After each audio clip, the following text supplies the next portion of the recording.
आज की क्लास का टॉपिक है कैमरा। तो कैमरे के जो भी पॉसिबिलिटीज़ हैं लगाने से लेके उसकी रेंडर सेटिंग तक वो सारा कुछ आपको बताया जाएगा। तो शुरू करते हैं। तो सबसे पहले मैं यहाँ पर मॉडल को इंपोर्ट करते हैं। इंपोर्ट जिन बच्चों को इंपोर्ट करने का कॉन्सेप्ट क्लियर नहीं है वो यहाँ दोबारा देख सकते हैं।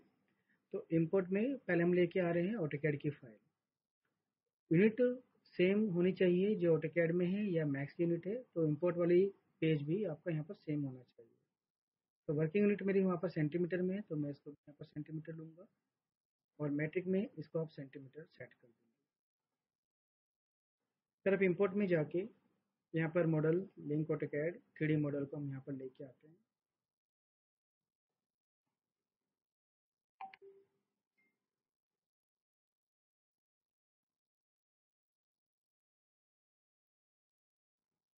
और इसको अटैच किया।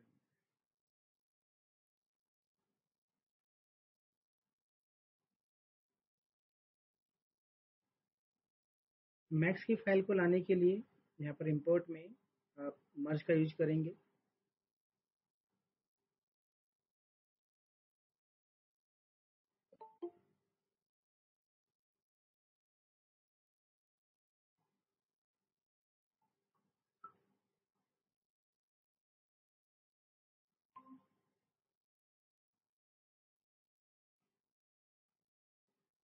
तो ये मॉडल हमारा इंपोर्ट होके आता है।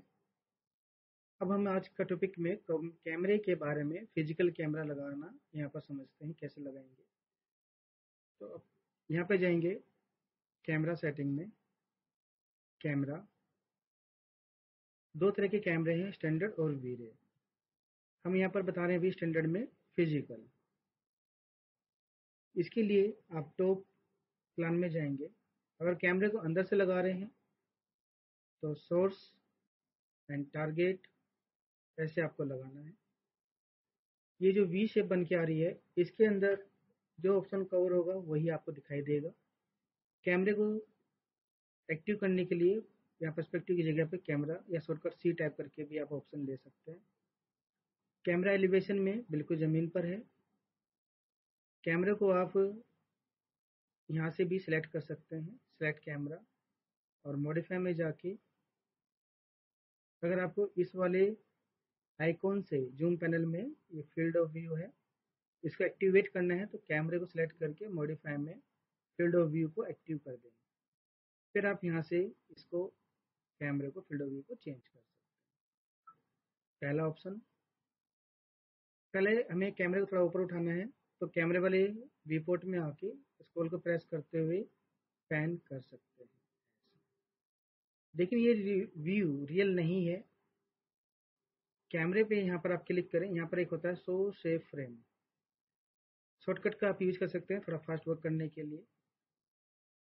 अब इसका जो साइज है इसको कंट्रोल कैसे किया जाता है, रेंडर में रेंडर सेटअप के अंदर जाके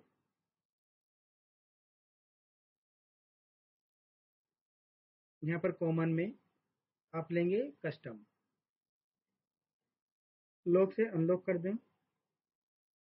अभी अनलॉक है। जितना विड्थ आप कम करेंगे तो पोर्ट्रेट व्यू ज़्यादा बनेगा, विड्थ बढ़ाएंगे तो लैंडस्केप व्यू ज़्यादा बनेगा। तो अब ये आपके ऊपर है कि आप क्या इसमें ऑप्शन चाहते हैं। तो मुझे ज़्यादा सीलिंग को कवर नहीं करना है, लाइट मेरी कवर हो गई है, ऐसे आप प्लानिंग करके कर सकते हैं।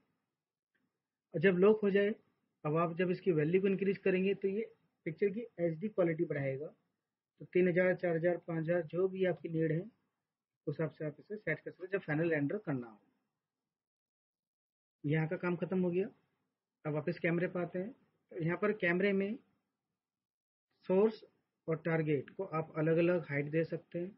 तो सोर्स को पिक किया, शॉर्टकट डब्ल्यू से मूव, ऐसे आप इसको एडजस्ट कर सकते हो। सोर्स ये रहा, ये एडजस्ट कर सकते हो। तो ह्यूमन हाइट के हिसाब से 5 फीट 6 फीट जिसकी जो विजिबिलिटी बनती है उस हिसाब से आप इसे ले सकते हैं।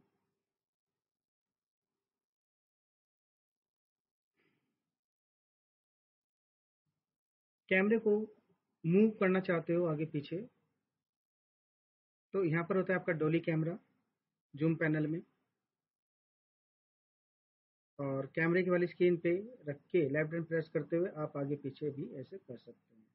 होता क्या है, जब आप फील्ड ऑफ व्यू को ज़्यादा चेंज करते हो तो पिक्चर खिंच जाती है, तो ज़्यादा हम उसको नहीं यूज करेंगे, हल्का फुल्का आप यूज कर सकते हैं। बाकी आप कैमरे की पोजीशन को सेट करके चलें।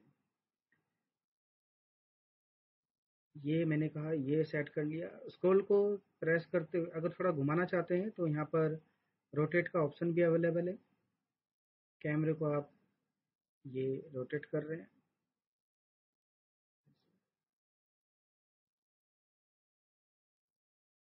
ये आपका पर्सपेक्टिव हो गया। ये रोल कैमरा, लेफ्ट राइट ऊपर नीचे ये ट्विस्ट कर रहा है कैमरा, ये देखिए। खैर, ये सब सेटिंग होने के बाद जब आपको लगे फाइनल हो गया है, अब मुझे ये भी देखना है जो मैंने फील्ड ऑफ व्यू वगैरह चेंज किया है तो मेरी वॉल तिरछी ना हो गई हो। उनको सीधा रखने के लिए आप यहाँ पर एक ऑप्शन होता है पर्सपेक्टिव कंट्रोल, इसको आप जाके ऑटो वर्टिकल टिल्ट कर देंगे तो जो वॉल तिरछी हुई होंगी हल्की सी सीधी हो जाती है, जैसे आपने देखा होगा हल्का सा फर्क आया। एक ऑप्शन मैं यहाँ पर आपको बताने जा रहा हूँ मिसलिनियस के अंदर क्लिपिंग प्लेन। जैसे आप कोई किचन बना रहे हैं, बाथरूम बना रहे हैं, या कोई एक छोटा रूम है, जब वहाँ पर कैमरा लगाएंगे तो पूरा व्यू सही से बन विजिबल नहीं होगा कैमरे के द्वारा, तो कैमरे को आपको पीछे दीवार से बाहर ले जाना पड़ेगा। तो लेकिन जब बीच में दीवार आ जाएगी तो फिर हमें कुछ दिखाई नहीं देगा। तो उस केस के लिए हम यूज करते हैं मिसलिनियस यानी कट प्लेन। तो मैं यहाँ पर एक और न्यू कैमरा लगा रहा हूँ फिजिकल, और इसे दीवार से बाहर सीधा मैंने ऐसे लगाया। कैमरे को थोड़ा सा ऐसे ले लेते हैं, ज़्यादा तिरछा नहीं करेंगे फिर तिरछी वॉल कट होती है। और इसमें ऑप्शन लेंगे कैमरा 2, थोड़ा इसको सेट कर लें अपने हिसाब से। और देखो दीवार सामने आ गई, इसको शो सेव फ्रेम एक्टिव है। कैमरे में जाएं मॉडिफाई में, और यहाँ से आप मिसलेनियस के बटन को एक्टिव कर लेंगे। एनेबल किया, कुछ रफ आइडिया हो कि कितनी डिस्टेंस है तो आप यहाँ पहले टाइप कर लो। ये कुछ ज़्यादा ही आगे आ गया, तो फिर लेफ्ट बटन प्रेस करते हुए नैरो पे थोड़ा आगे पीछे मूव करके देख लो कौन सी। ये देखिए इसकी वैल्यू 900 के आसपास में सही बैठ है। ज़्यादा कट करते हैं तो बीच में ये ज़्यादा दीवार को कट कर देगा। थोड़ा कैमरे को आगे लेके चलते हैं, ये डोली कैमरा लिया और ये व्यू बन के हमारे पास आ गया। बाकी एडजस्टमेंट आप देख लेना कितना आपको जरूरत है, कितनी नीड है, कहाँ पर इसकी पोजीशन सेट होगी। ठीक है, तो ये मिसलेंस का यूज हो गया आपका। अब आते हैं जब लाइट का आप मान लो एनवायरमेंटल लाइट यूज कर रहे हो, एक्सटर्नल लाइट यूज कर रहे हैं बाहर की सनलाइट के साथ, या फिर मैं इंटरनल लाइट यूज कर रहा हूँ। यहाँ पर एक लाइट का एग्जांपल ले रहा हूँ मैं समझाने के लिए। कैमरे में वीरे पे गए, वीरे लाइट, ऐसे ही रैंडमली लाइट में यहाँ पर लगा देता हूँ।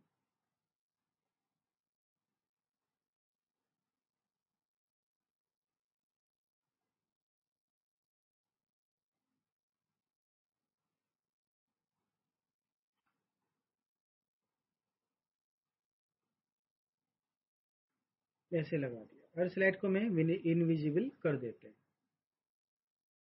आगे आने वाली वीडियोज में आपको मेरे लाइट ट्यूटोरियल्स मिलेंगे। अभी तो हमने सिर्फ अपनी नीड के अकॉर्डिंग लगाया है। पर्पज क्या है, जब कैमरे को हम सेलेक्ट करते हैं, हम कैमरा 1 पे आ रहे हैं,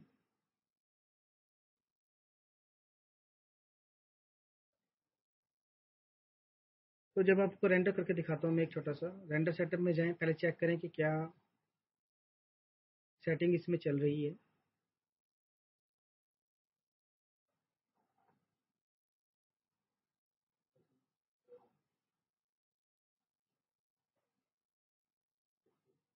अब आया है ये, यहाँ पर मैं वीरे सेटिंग करके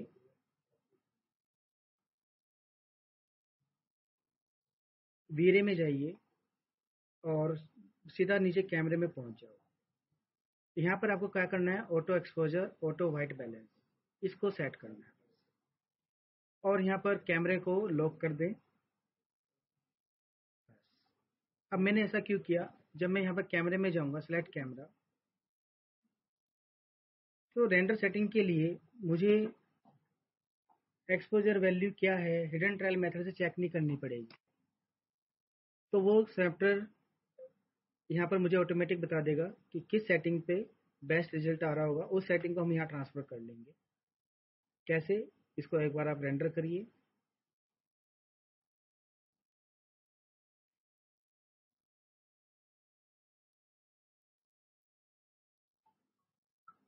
रेंडर होने में टाइम लगेगा, इसलिए मैं रेंडर को यहीं पर स्टॉप कर देता हूँ कि जो सेटिंग आनी होगी वो आ चुकी होगी।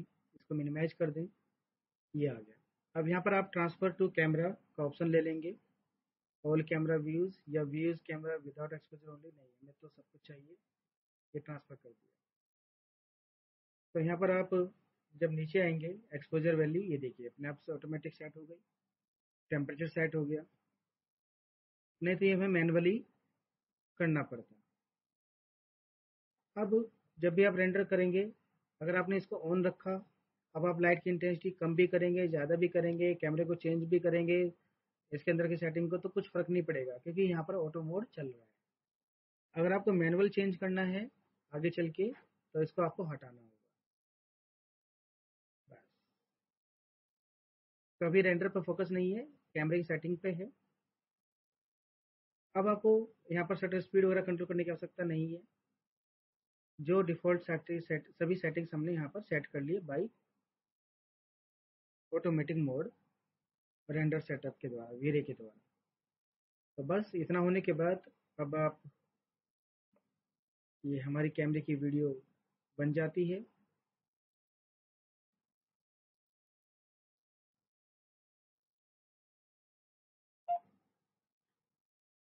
यह रेंडर सेटअप में जाके वीरे के अंदर यहाँ पर ऑटो एक्सपोजर को हमने ट्रांसफर टू कैमरा कर दिया, तो जिससे यहाँ पर एक्सपोजर की वैल्यू, ड्यूरेशन वगैरह, ये एक्सपोजर मेन है उसकी वैल्यू यहाँ पर सेट हो गई है। अगर ऑटो एक्सपोजर ऑन है तो आप कुछ भी लाइट की इंटेंसिटी यहाँ पर कोई भी सेटिंग चेंज करेंगे तो सब फर्क नहीं पड़ेगा, सीन एक जैसा ही रहेगा, जैसा है वैसा ही रहेगा। लेकिन अगर आपको चेंज करना है तो आपको इस सेटिंग को ऑफ करना होगा, क्योंकि हम कैमरे में लेके जा चुके हैं सेटिंग्स, तो अब हमें इसकी आवश्यकता नहीं है। उसके बाद में हम मैनुअल कंट्रोल करना सीखेंगे और कर भी सकते हैं। तो ये हद तक टॉपिक था हमारा कैमरे का, इस तरह से आप कैमरे को सेट करेंगे। बाकी